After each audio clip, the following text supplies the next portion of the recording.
Bonjour frères et sœurs. Merci beaucoup Elena. Je me suis fait un festin de ton discours. Et j'aimerais savoir si Roland Caruso il est pas là. Donc il est pas là. Est-ce que quelqu'un pourrait prendre contact avec Roland Caruso? Parce que je crains qu'en ce moment spirituellement il a des difficultés. Après la réunion bien sûr. Je suis vraiment reconnaissant de pouvoir partager un discours malgré le fait que normalement ça aurait dû être Roland Caruso.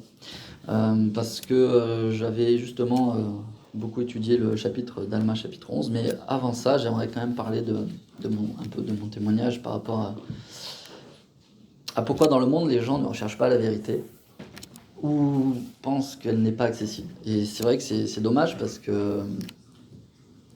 Hein, on m'entend mieux là. C'est dommage de ne pas chercher la vérité.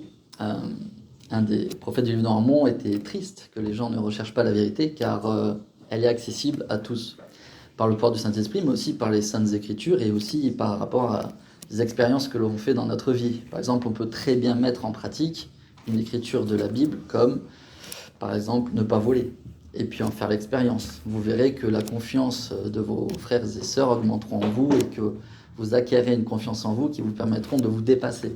Ne pas mentir. Bon, ne pas mentir, c'est pas vraiment un commandement, mais ne pas trahir, je dirais, ne pas faire du mal à son prochain. Tu auras rien que le commandement d'avoir que Dieu devant sa face, enfin que tu honoreras ton Dieu en priorité dans ta vie. Rien que ce commandement est difficile à avoir et à percevoir et à mettre en pratique. Donc il y a du travail à faire. Mais c'est un travail de joie qui donne de la force et pas un travail triste qui donne du désespoir.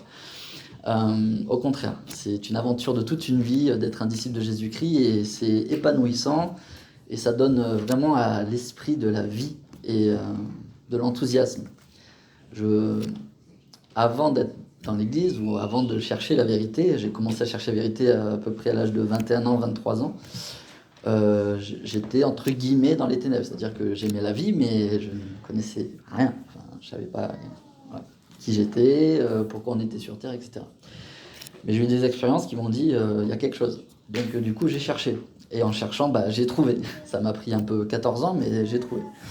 À force d'entendre, il y a de la vérité un peu de partout et le Saint-Esprit nous aide à prendre le bon dans chaque chose. Le Saint-Esprit est un esprit d'encouragement, de joie.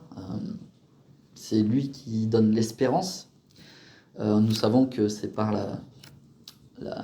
d'être gentil, ne pas voler, c'est en pratiquant la justice qu'on peut avoir cette espérance qui nous permet d'avoir le Saint-Esprit dans notre vie. Et c'est le Saint-Esprit qui nous donne la force de continuer, de persévérer et d'augmenter notre espérance. Et c'est ce que j'ai fait pendant à peu près 14 ans. J'ai cherché, j'ai continué, j'ai lu, j'ai étudié, j'ai cherché l'Église. Et puis j'ai trouvé la vérité. Et je tombe sur le livre de Mormon qui, d'après Joseph Smith, et je témoigne que c'est vrai, est le livre le plus correct de toute la Terre.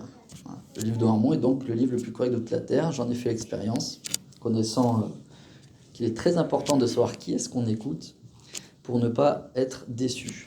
Parce que l'inverse de la vérité, c'est le mensonge. Et le mensonge amène la déception. Et la déception amène à ne plus croire et à désespérer. C'est pour ça que trouver la vérité est la chose la plus importante au monde.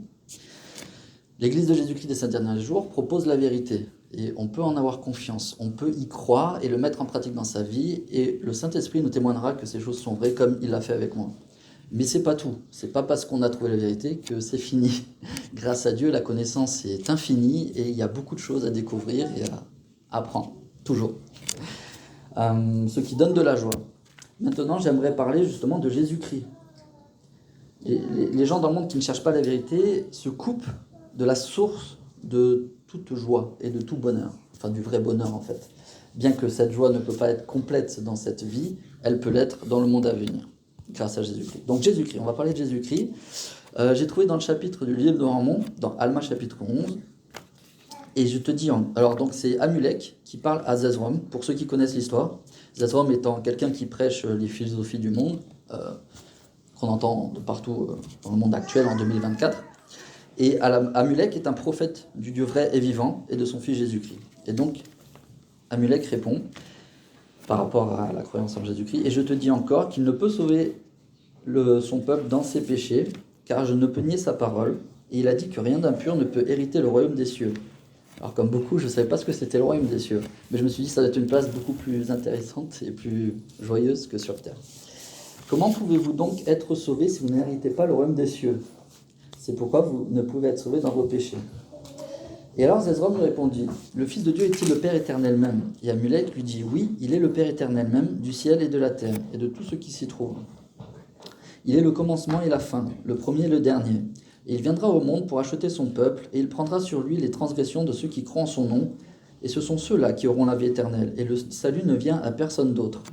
C'est pourquoi les méchants restent comme si aucune rédemption n'avait été faite, si ce n'est que les liens de la mort seront détachés, car voici, le jour vient où tous ressusciteront des morts et se tiendront devant Dieu, seront jugés selon leur œuvre. Or il y a une mort qui est appelée une mort temporelle, et la mort du Christ détachera les liens de cette mort temporelle, de sorte que tous ressusciteront de cette mort temporelle. L'esprit et le corps seront de nouveau réunis sur leur forme parfaite. Membres et jointures seront rendus à leur forme propre, comme nous sommes maintenant, en ce moment. Et nous serons amenés à nous tenir devant Dieu, connaissant comme nous connaissons maintenant, et ayant le souvenir vif de toute notre culpabilité. Or ce rétablissement se fera pour tous, jeunes et vieux, esclaves et libres, hommes et femmes, méchants et justes, et pas même un seul cheveu de leur tête qui sera perdu. Mais chaque chose sera rendue à sa forme propre et parfaite, comme elle est maintenant ou dans le corps, et ils seront amenés à être traduits devant la barre du Christ, le Fils de Dieu, le Père et du Saint-Esprit, qui sont un seul Dieu éternel, pour être jugés sur leur œuvre, qu'elle soit bonne ou qu'elle soit mauvaise. Alors voici, je vous ai parlé de la mort du corps mortel et aussi de la résurrection du corps mortel. Je vous dis que ce corps mortel est ressuscité à un corps immortel, c'est-à-dire de la mort, à savoir la première mort à la vie, de sorte qu'ils ne peuvent plus mourir, leur esprit s'unissant à leur corps pour ne plus jamais être séparés, le tout devenant ainsi spirituel et immortel, de sorte qu'ils ne peuvent plus voir la corruption. Alors, c'est très fort. Et pour ceux qui ne croient pas en la résurrection des morts, sachez que dans Ézéchiel, dans l'Ancien Testament, il y a eu toute une armée qui a ressuscité. Et c'est très intéressant de lire le chapitre d'Ézéchiel dans l'Ancien Testament, car le pouvoir de la résurrection a déjà eu lieu plusieurs fois. Alors, pourquoi Jésus-Christ est-il venu? Pour que quiconque croit en lui ne périsse point, mais ait la vie éternelle. Et vous allez me dire, mais en quoi devons-nous nous repentir? De beaucoup de choses. Nos péchés créent un état de regret, un état de celui qui a mal agi, ou sentiment de regret et de tristesse qui accompagne le péché. Mais heureusement, il est possible à quiconque qui ne croit pas en Jésus-Christ d'acquérir cette foi.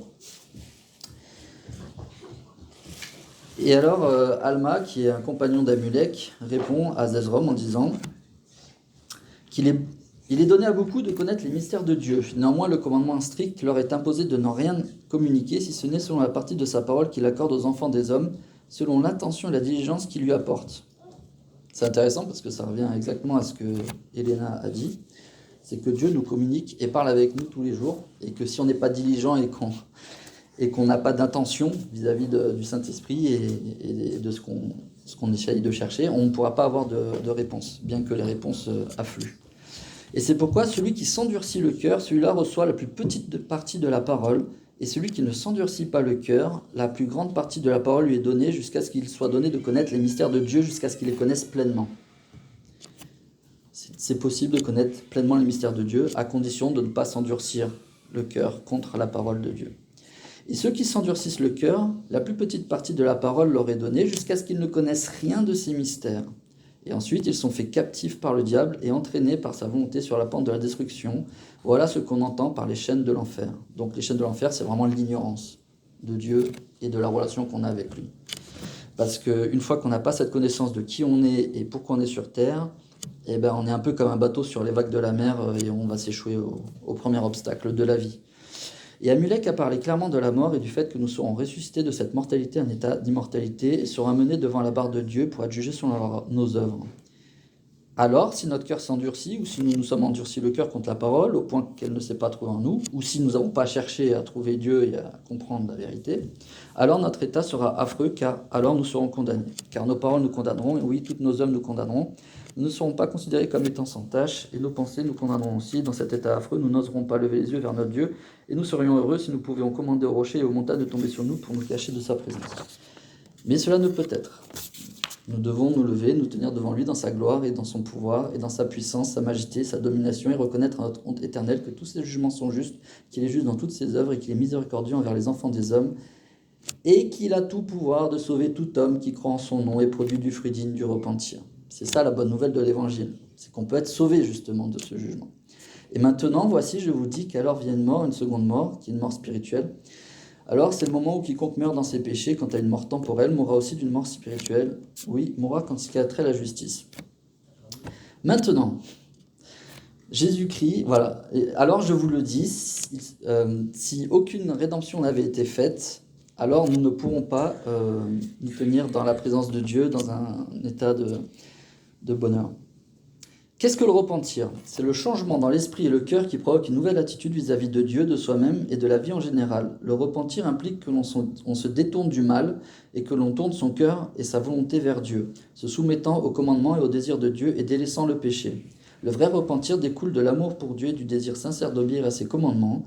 Quiconque est responsable, donc à pécher, et doit se repentir pour progresser vers le salut. Ce n'est que par l'expiation de Jésus-Christ que notre repentir peut devenir efficace et être accepté par Dieu. Et je vais finir sur le témoignage que, en fait, le plus... J'aimerais l'exprimer d'une manière à ce qu'on puisse tous s'émerveiller devant le cadeau que Dieu a fait à ses enfants, mais je vais essayer avec la faiblesse de mes mots.